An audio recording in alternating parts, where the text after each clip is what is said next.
I had a drunken one-night stand back in college that led to me having my amazing daughter, but her father was nowhere to be found, until I found out that he was going to be my new manager years later. I went back to university in my late 20s to do my PhD, and shared an office with a few other students for many years. One of the students, Jacob, completed his thesis and was moving back to his home country, so we all went out for congratulatory/farewell drinks. One thing led to another, and Jacob and I spent the night together. A few weeks later, I realized I was pregnant and I had no way to contact Jacob. His university email and mobile number had been deactivated since he'd left the university and the country.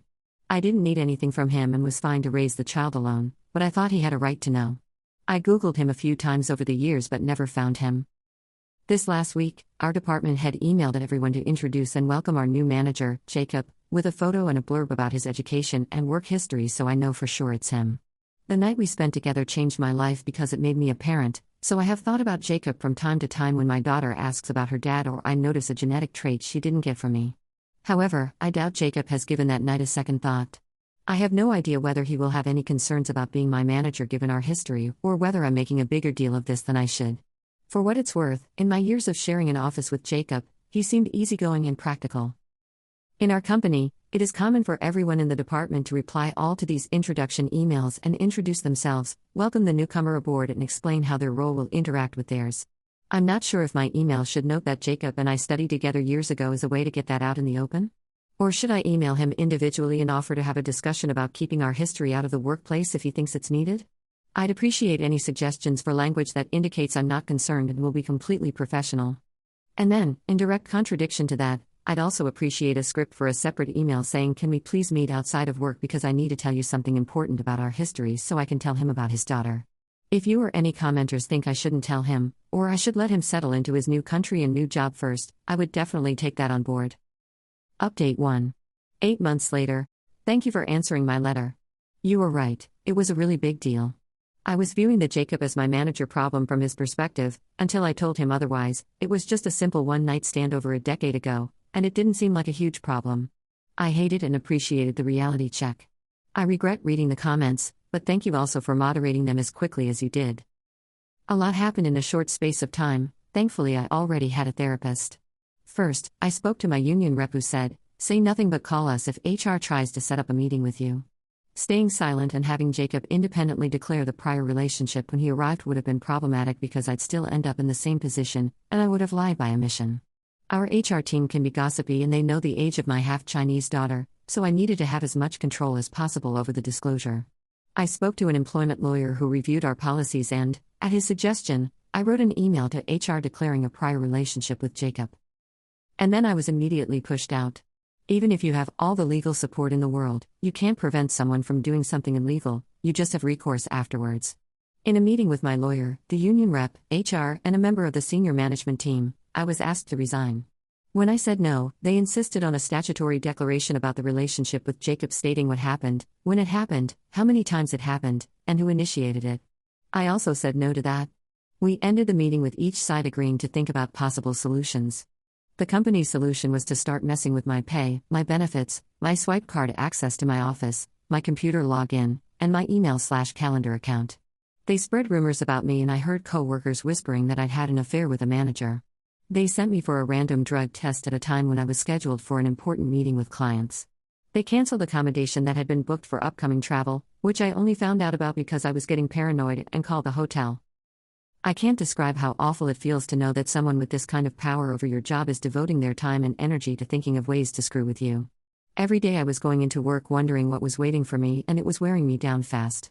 The advice from the union rep was to go back in time and follow their first piece of advice, or just keep documenting everything as we prepared to take legal action. The lawyer estimated that it would take at least a year to get any kind of resolution, and I didn't even want the job anymore. By this point, I wasn't sleeping much and I had cried a few times at work. I was beginning to crack and we were only just getting started.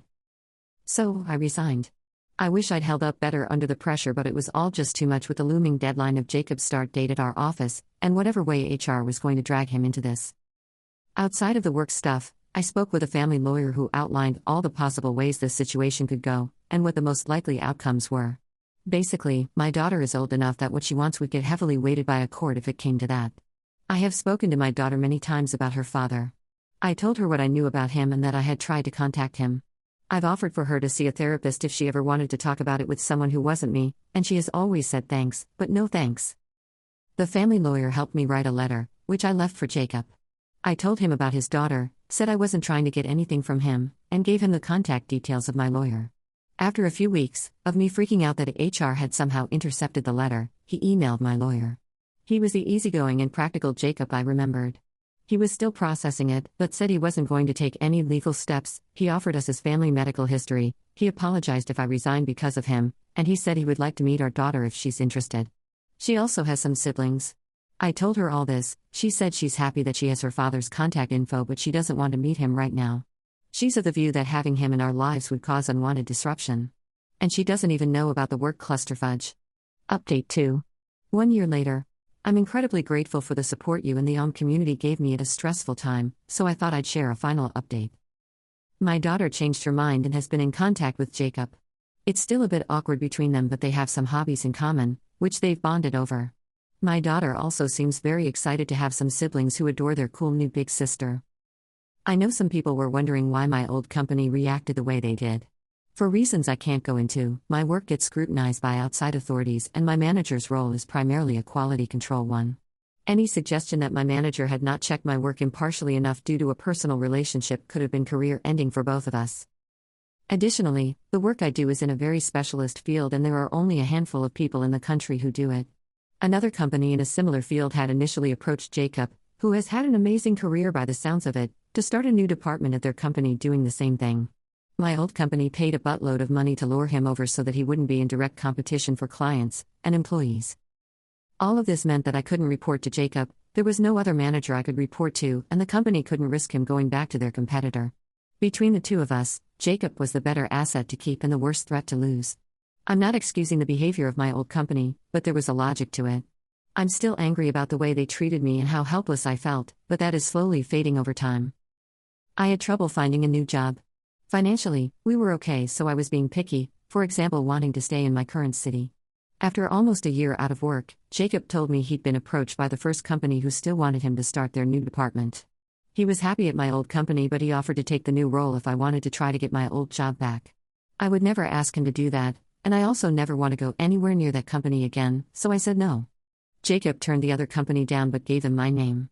It's a step up from where I was, but they interviewed me and I got the job. I've been here about 6 months and it's enjoyable so far, plus I've never procreated with anyone in my chain of command, so it seems like a good place to work. I've hired one of my former co-workers, plus 2 recent graduates from my alma mater who are bright, motivated and quickly getting up to speed. Unlike my old company, we don't have a lengthy wait list for our services, yet, so a few clients have started coming to us instead of them. I'm delighted that I am becoming the very threat my old company was trying to avoid when they pushed me out.